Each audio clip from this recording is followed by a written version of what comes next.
कितना आपके सामने सार्थक कर सकता हूँ। जिम्मेवारी बढ़ गई।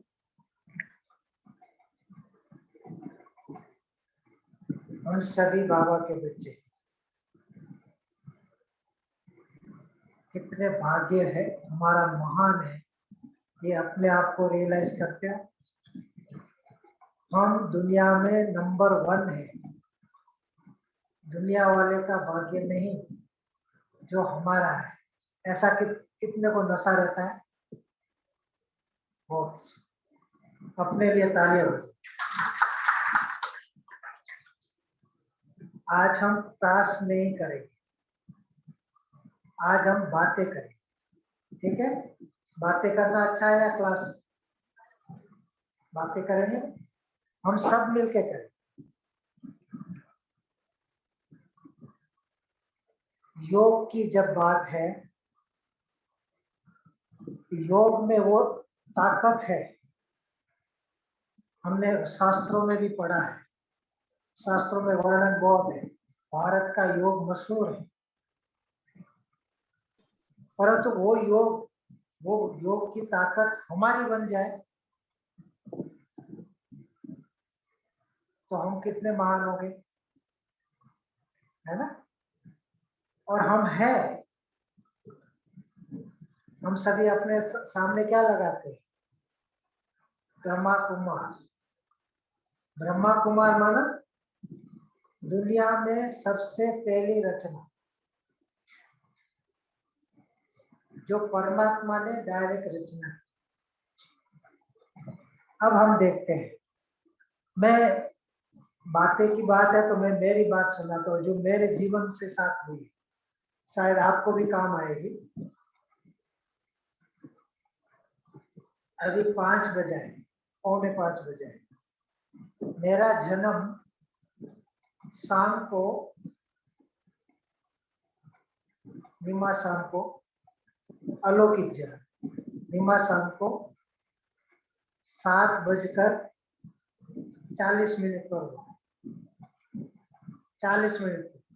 और वो कहाँ हो, जैसे हम बैठे हैं ऐसा, तो नागपुर में हम सभी वहां थे, तो मैं जा रहा था, वहां से पास हो गया। तो एक गीता पाठशाला थी, तो वो गीता पाठशाला में बाहर में कलयुग जा रहा है, सतयुग आ रहा है, उसका चित्र है जलता हुआ गोला, एक राक्षस के अंदर गोला वाला, यहाँ नहीं दिखा है, तो वो चित्र लगा हुआ। तो मैंने सोचा कि यहाँ कोई हस्तरेखा वगैरह देखते होंगे, तो मैं वह गाड़ी रोक के फिर अंदर गई। अंदर जाने के बाद योग चल रहा, योग चल रहा था, तो सभी बैठे थे, जैसे आप बैठे हो, सामने संगली में एक भाई बैठा था, वो बैठे थे, और सभी बहुत अच्छा वातावरण था। निमा शाम का योग करे, मैं पीछे बैठ गया, मैं नया, और मैं भी बैठ गया, सब ऐसे याद में। और गीत बज रहा था, बहुत सुंदर पुराना बाबा का गीत है, परम पिता परम धाम से योग सिखाने आए, पावन और पुण्य का वर्षा देने आए, का वर्षा देने आए। ये गीत बज रहा था और मैं अंदर प्रवेश किया, और 10 मिनट के बाद लाइट वाइट हो गई,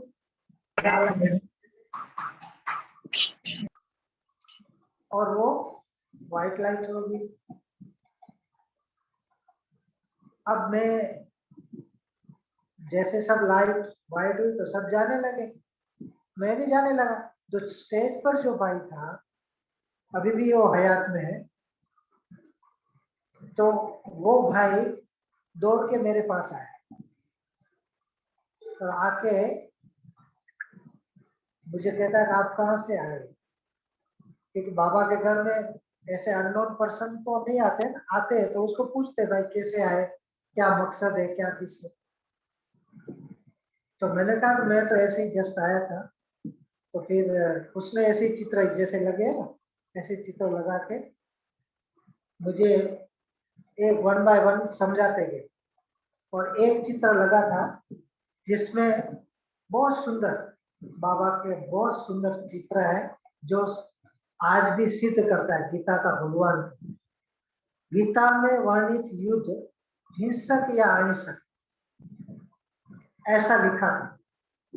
और हम गीता पाठी थे, आप पूर्व में जैसे परिचय दिया, हम स्वाध्याय परिवार में थे, तो गीता का पाठ पठन करते थे, वहां के हम केंद्र चलाते थे, प्रचार प्रसार करते थे गीता का। तो जैसे वहां गया तो हमने तो तब तक तो ये सुन के रखा था कि अर्जुन ने बाण चलाए, तीर चलाए और सब विनाश किया, असुरों का संहार किया, कौरवों का युद्ध हुआ, यही सुन रखा हमने। लेकिन वहां जब देखा तो हिंसक या अहिंसक, अगर उसमें लिखा हुआ, अगर भगवान अगर हिंसा करता हो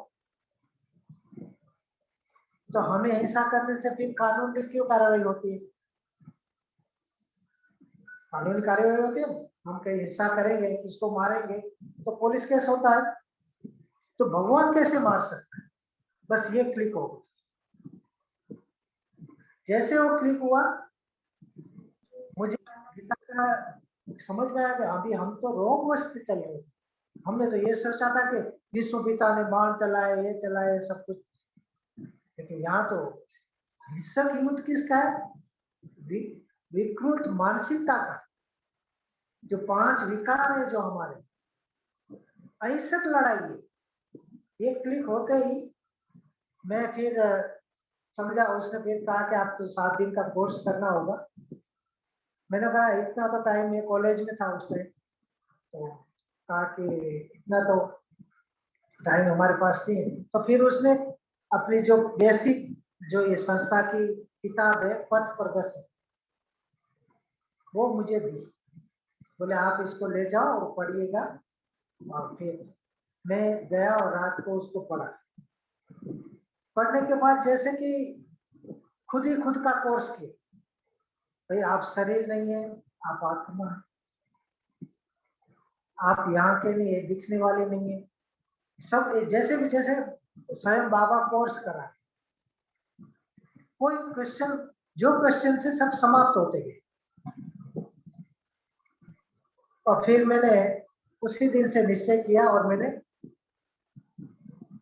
बाबा के घर में आने का। अब कैसे रह सकते, जब भगवान आया है तो बाबा के घर में आए बिना तो मैं रह नहीं सकता। खींच,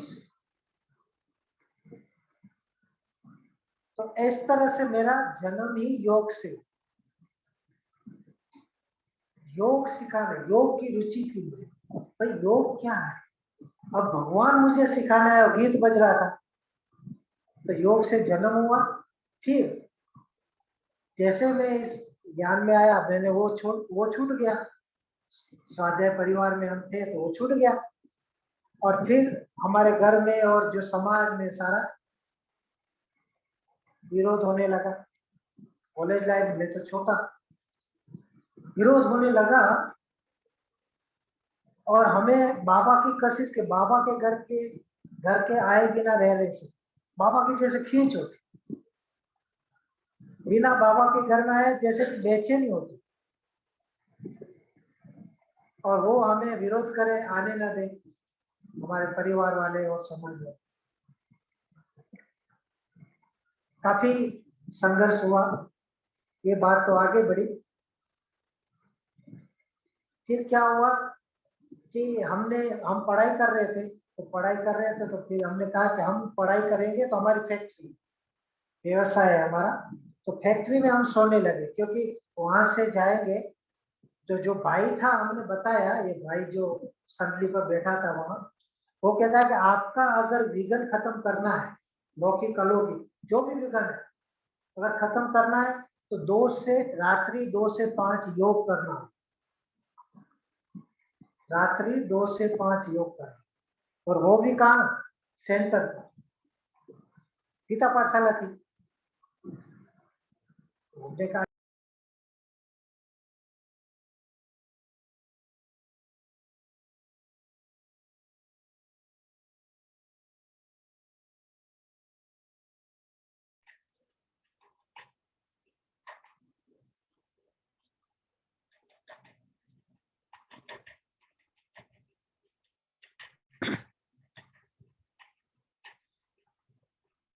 दीदी आवाज म्यूट हो गई।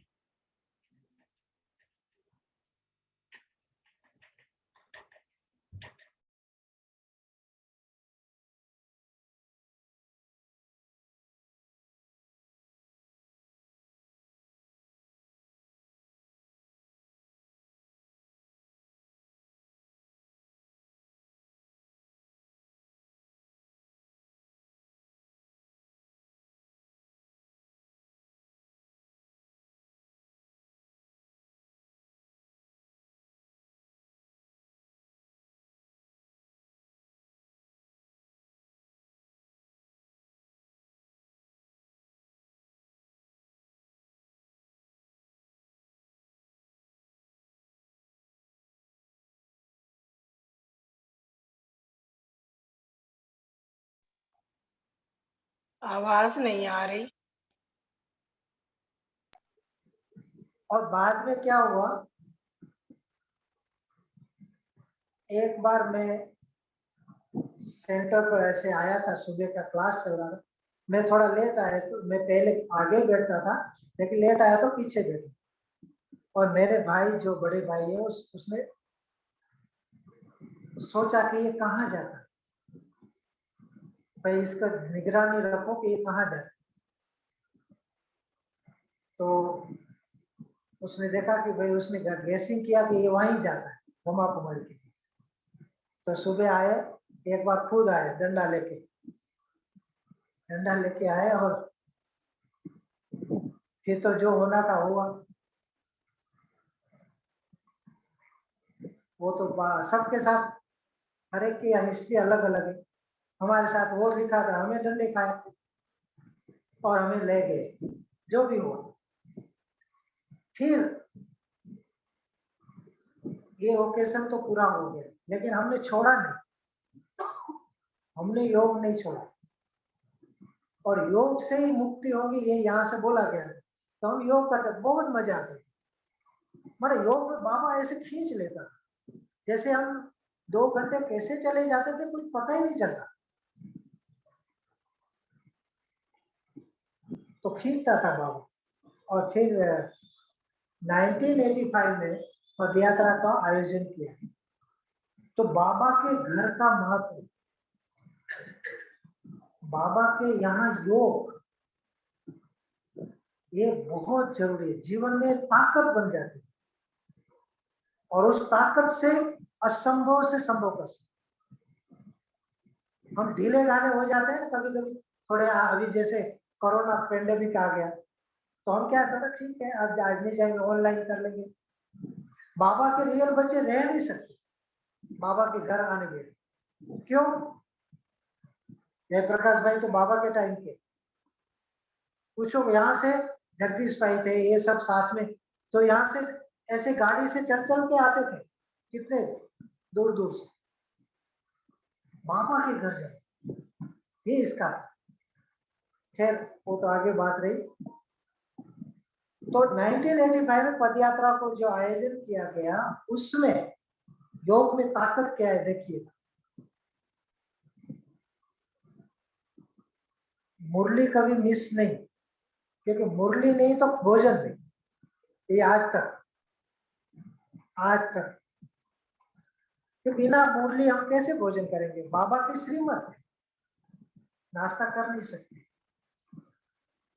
तो ये था। फिर जैसे ही मैं सेंटर हमारे 15 किलोमीटर दूर था, वहां से हम गए, गुरुवार गुरुवार जाते थे, बाकी तो गीता पाठशाला में करते।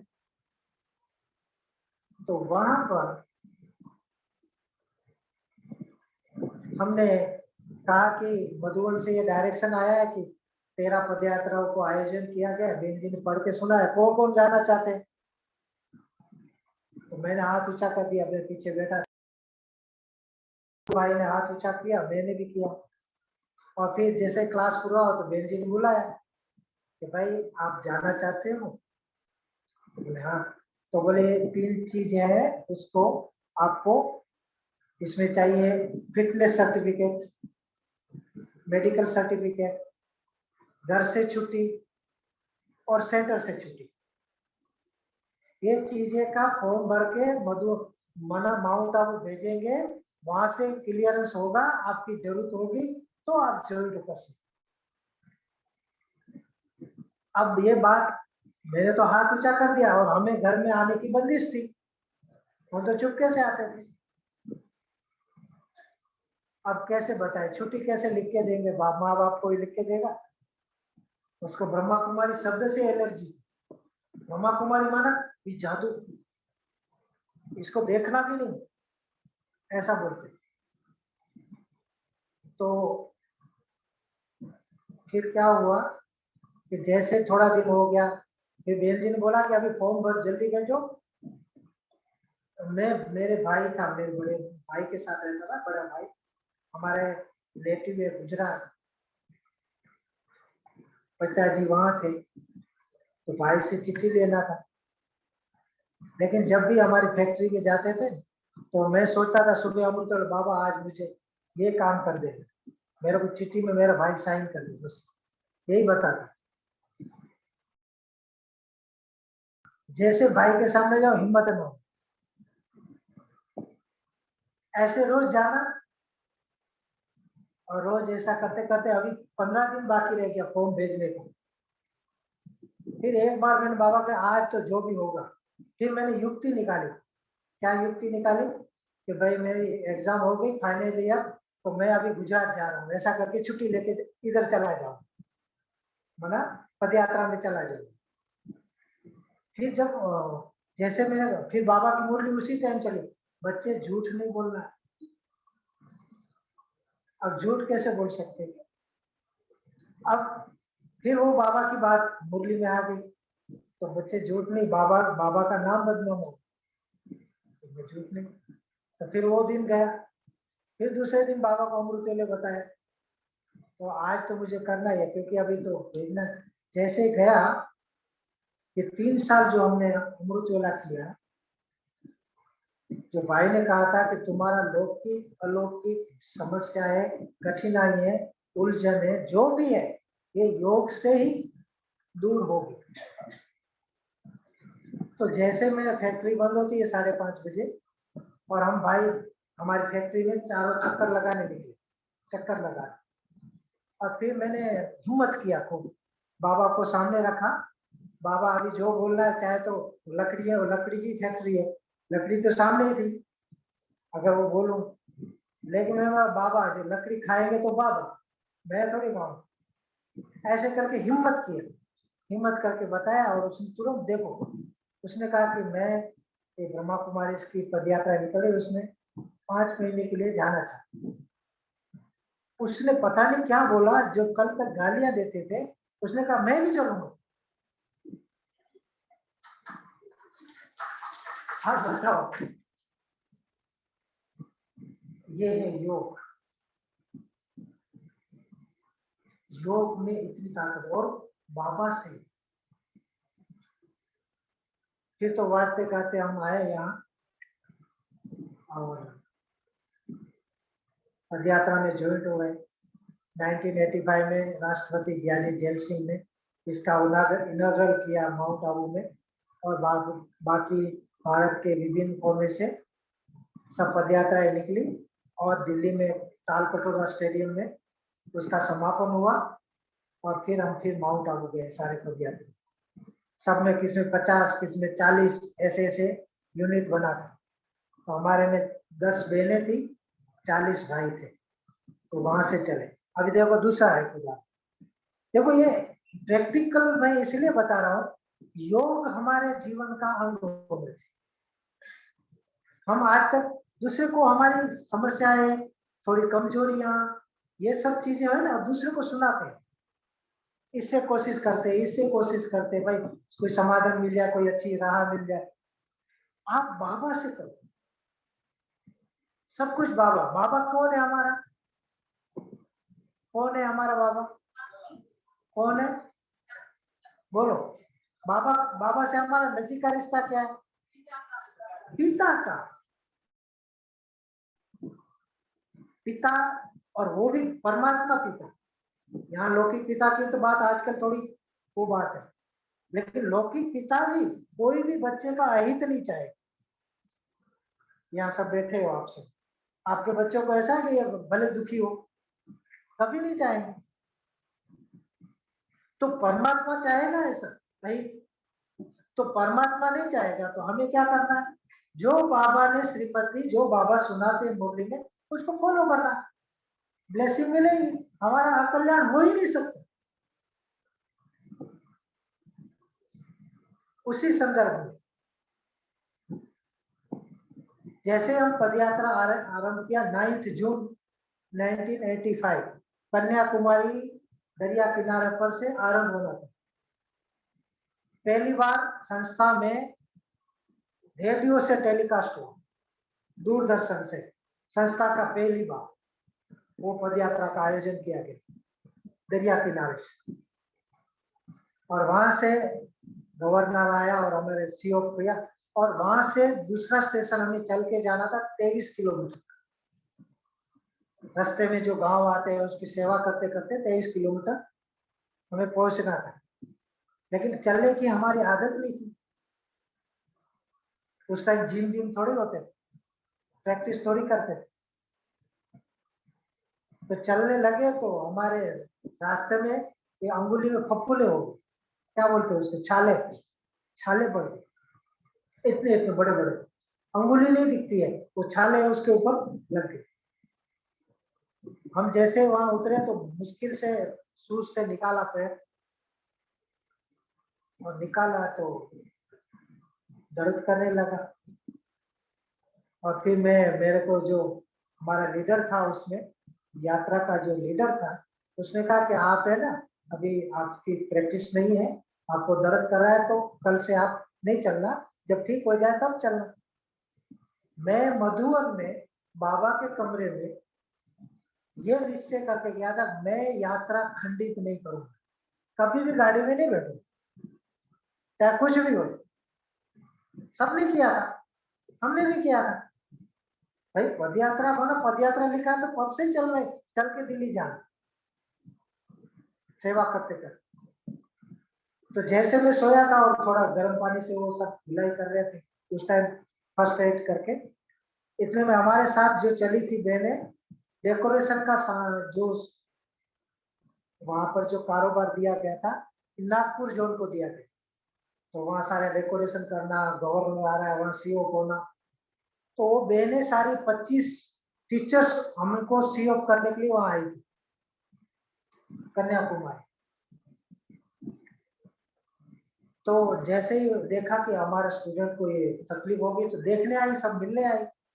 मैं सोया पड़ा था, पैर में इतना कुछ, तो कुछ बहने आपस में बात कर रही थी, मैं सोया था, उसको पता नहीं मैं सुन रहा हूँ। वो कहते कि ये तो गुजराती लोग हैं ना, बहुत कोमल होते हैं, ये तो नाम बदनाम करेंगे। मैं तो पहले से बोल रही थी। ऐसे दोनों बहने टीचर बातें कर रही। फिर पुष्पा दीदी आई और मेरे को मैं बोला कि भाई आप रेस्ट करो, ये जो भी उसको बोलते हैं शांत। मैं बोला ठीक है, मैं मैं मेरे चिंता नहीं करूँ, ऐसा करके मैंने वो सुन लिया, और सुन भी लिया था, वैसे मन में भी था कि मैं खंडित तो करूंगा। दूसरे दिन 3 बजे उठते थे, 3 बजे उठे, उठने के बाद स्नान पानी करके फिर हम 5 बजे यात्रा स्टार्ट करते थे। रास्ते में जो गांव ज्ञान, जो भी गांव आए उसकी सेवा करना, पॉम्पलेट बांटना, संदेश देना, भाषण करना, ये सारी चीजें। वहां तो एक भाषा नहीं समझते थे, तो जो लोकल जो भाई थे वो वाले करते थे। तो जैसे ही हमने चलने लगा तो धीरे से हमने शुरू में वैसे वैसे, एक भाई कहता है उसको फोड़ दो, उसको टाच नहीं लगा, फोड़ो कैसे, हमने धीरे से रख दिया और चलने लगे। जैसे ही चलने लगे दर्द गायब। 22 किलोमीटर चलना था, वहां जाकर फिर सूझा, फिर दर्द चालू। ये क्या है? तब मेरे को विश्वास आ गया कि बाबा के साथ जो वायदा किया है, बाबा के श्रीमत अनुसार अगर हम चलते हैं तो हमारा कभी भी अहित नहीं हो सकता, हमारा फ्यूचर बहुत ब्राइट है। तो योग में ये ताकत, ये संगम योग, हमें योग, योग माना बाबा से मिलन, बाबा के साथ रहना, बाबा के साथ जीवन को हवाले कर देना, अपना जीवन हवाले कर देना। फिर जैसे चलाए, जो चाहे, जो खिलाए, जो पिलाए। ये बात हम मुरली में तो सुनते हैं, प्रैक्टिकल ये हमने देखा। और तब से आज तक कभी अमृत वेला मिस नहीं किया, ना अमृत वेला मिस, ना क्लास मिस। ये है बाबा। क्योंकि हमारे जीवन किस लिए, हम कहते थे कि भाई भगवान तुम आओगे भक्ति मार्ग में, तो बहुत सुनाते थे हम कि आप आओगे तो आपके ऊपर वारी जाएंगे, आपको छोड़ेंगे नहीं, पकड़ के रखेंगे, एक मिनट भी अगर दूर नहीं होगे। जब आया है तो क्या कर रहे हैं हमसे, क्या हो रहा है, सब अपना अपना देखिए। फिर हम समस्या के लिए सूझते, उलझते, इधर से उधर से, टीचरों को बोलेंगे, उसको बोलेंगे, होता है ना। जहां बाबा की श्रीमत, इसका टाइटल देखो, भगवान हमें पढ़ा रहा है और भगवान शिव ही है, वो कैसे प्रूव करेंगे, कैसे प्रूव करेंगे? भगवान शिव ही है, कैसे प्रूव करेंगे? ना योग बल से प्रूव कैसे करेंगे? लोग तो कोई लक्ष्मी नारायण को भगवान मानता है, कोई कृष्ण को मानता है, कोई राम को मानता है, कोई हनुमान को मानता है, कोई शंकर को मानता है। कैसे माने कि ये शिव है, शिव भगवान, और वो मेरा पिता है। उसका शास्त्रों में भी लिखा हुआ है, आपको भी मालूम है, लेकिन वो श्रुति अभी एक चीज, एक महावाक्य जो शास्त्रों में लिखा है, हम गाते भी है, दिल से गाते हैं, वो किसी भी देवी देवता, किसी भी धर्म की आत्मा, महान आत्मा के पीछे वो डिग्री नहीं है। बताओ, अभी अभी पता चले, बताइए पीछे वाले हैं? सागर की डिग्री, वो तो राम को भी सागर कहते हैं, कृष्ण को भी सागर।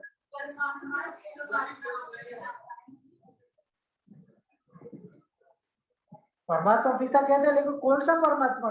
वो तो राम को भी परमात्मा है, आत्मा राम, परमात्मा राम, राम सब कहते हैं। एक महावाक्य आपको सबको पता है, नहीं? यस, नहीं आया। वो तो कहते 12 अवतार लिख दिया। हाँ हाँ, ठीक बोल रहे, कौन बोल रहे? शिव परमात्मा है, मतलब कोई चीज। हाँ ठीक है। और एक डिग्री, एक डिग्री सत्यम। अब ये डिग्री किसी को नहीं है। ये कोई भी बाहर का जो नहीं समझता उसको समझा दे। ये डिग्री जिसको लगती है, सत्यम शिवम सुंदरम, सत्य भी वही है, सुंदर भी वही है, और श्रेष्ठ भी वही है। शिव माना कल्याणकारी भी वही है। और वो, उससे हमारा नाता क्या है?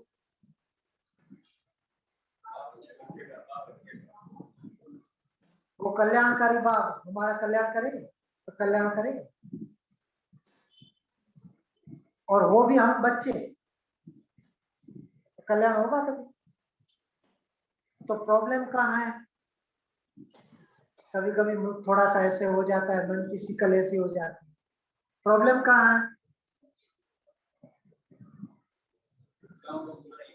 देखो ये भाई आया ना कनेक्शन करने के लिए, प्रॉब्लम है ना? तो कनेक्शन ठीक नहीं है, कनेक्शन ठीक नहीं है, वहां प्रॉब्लम है। सूर्य तो चमक रहा है, सूर्य तो दे रहा है, अभी मुझे धूप चाहिए तो कहाँ जाना पड़ेगा? घर से बाहर निकलना पड़ेगा, छत से बाहर जाना पड़ेगा।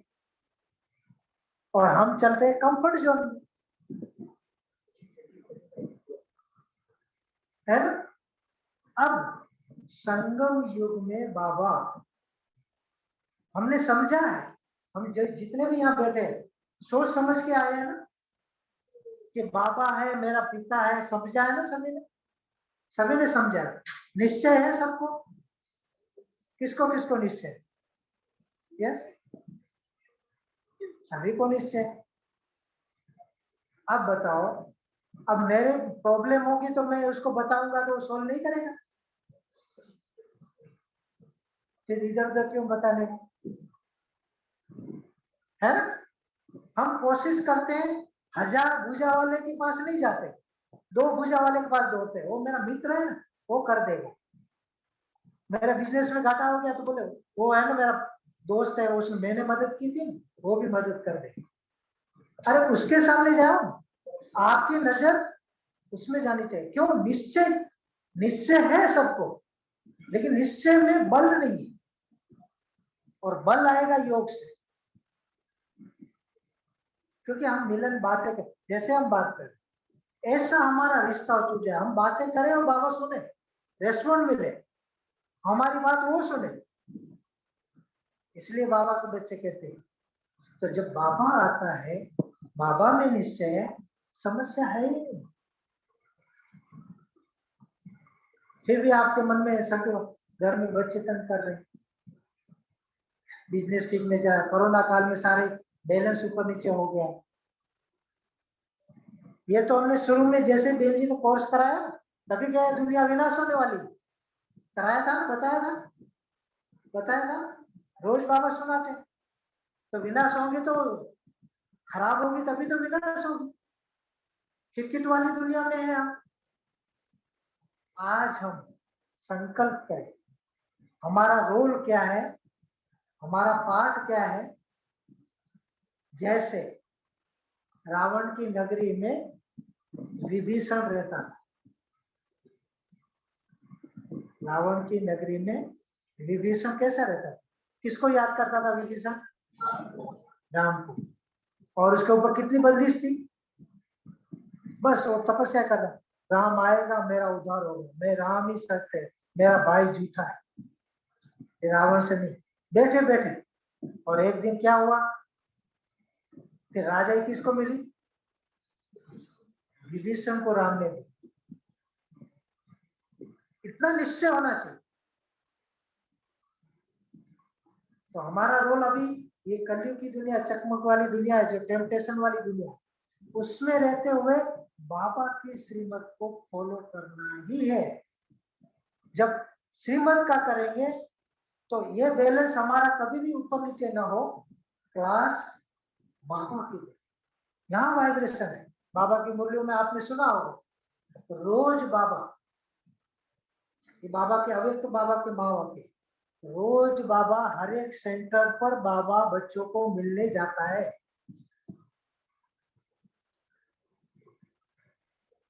और हम बाबा के घर में ही नहीं पहुंचे, ब्लेसिंग मिलेगी? ब्लेसिंग नहीं होगी तो बवाल होगी, समस्याएं घेरेगी।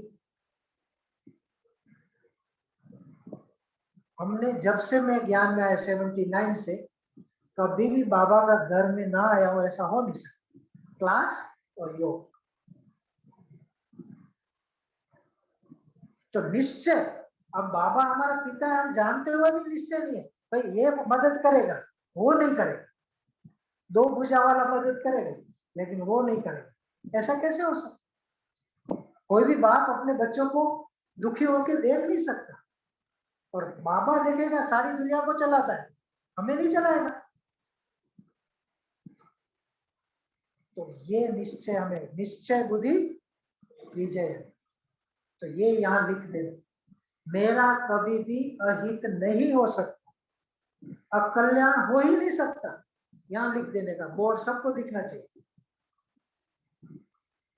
और विजय मेरी ही होगी। विभीषण की विजय होगी, रावण की बिना शस्त्र से हुई हो। उनके पास तो कितनी अक्षुणी सलाह थी, सब खत्म हो गई। ये राम राम करते विजय हो गया, तिलक हो गया, राजा मिल गए। अंतर से दिल जुड़ा हुआ।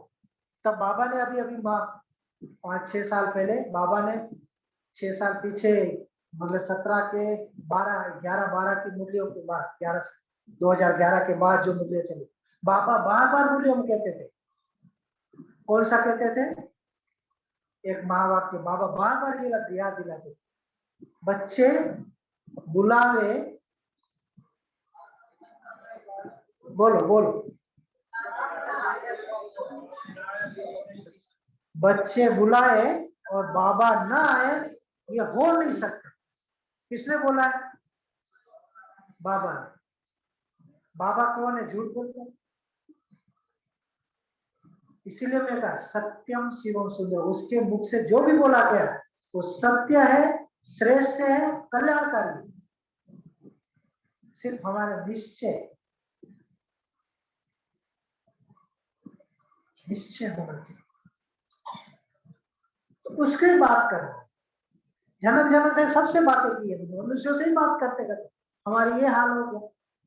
अब एक ही बार मौका मिला, एक ही जन्म मिला, उसे दिल भर के लिए दिल से याद करें। उसमें एक लाइन बाबा कहते थे, बच्चे बुलाए और बाबा मैं ना आऊं, ऐसा हो नहीं सकता। लेकिन एक दूसरा सेंटेंस उससे लगे, कौन सा?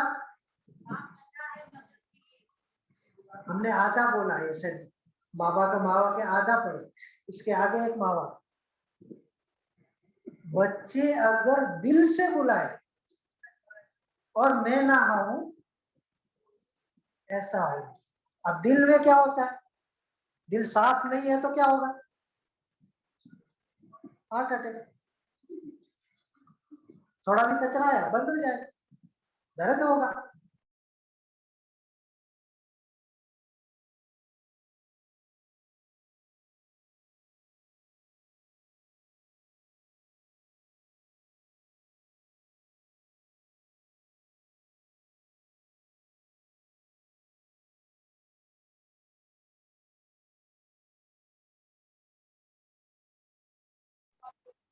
आवाज नहीं आ रही।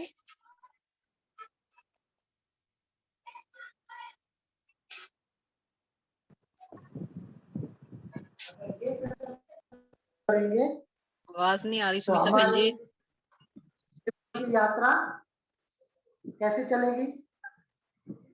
कंडीशन के साथ, एयर कंडीशन की तरह चलेगी।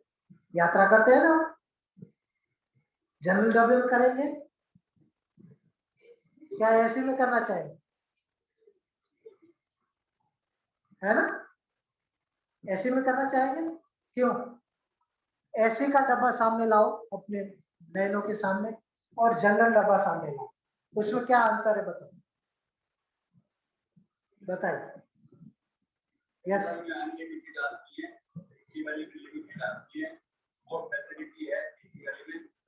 बिल्कुल बिल्कुल सही। और बताइए, और बताइए। ये कंडीशन हम लोग जीवन की अप्लाई कर दिया, बस हमारी यात्रा एयर कंडीशन में चलेगी, कोई प्रॉब्लम नहीं होगी, किसी को भी प्रॉब्लम नहीं। देखो वो डब्बा देखो, उसमें अंतर क्या है बताओ। डस्ट आती है, अच्छा ठीक है। और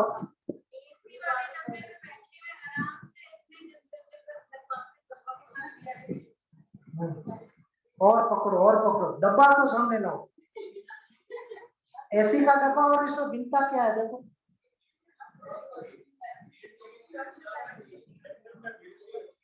भीड़ भाड़ होती है, ठीक बोला। और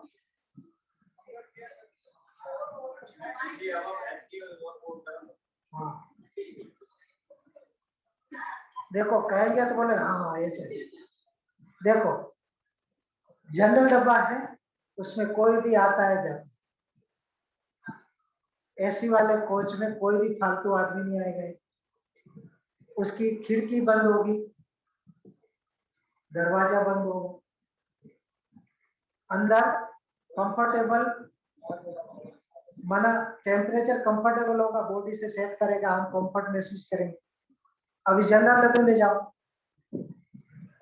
उसमें खिड़कियां खुली होगी, दरवाजा खुला होगा, कोई भी आएगा जाएगा, साफ सुथरा नहीं होगा, सब अपनी सीट पर बैठ जाएगा, है ना। तो कंडीशन क्या है? खिड़की दरवाजे बंद, टेम्परेचर शरीर के अनुकूल, तब यात्रा हमारी कंफर्टेबल होती है। अभी हम देखें अपनी लाइफ में, देखें हमारी खिड़की दरवाजा कौन है?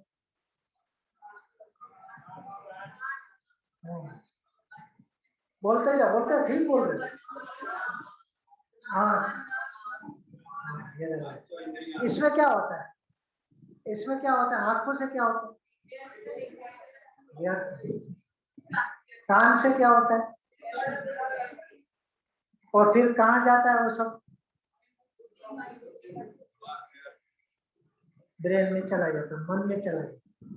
ठीक है। और फिर रात को सोने जाते हैं तो क्या होता है?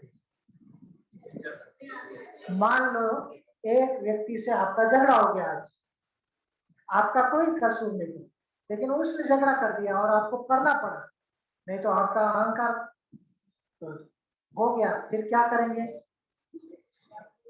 रात को जब सोएंगे तो क्या होगा?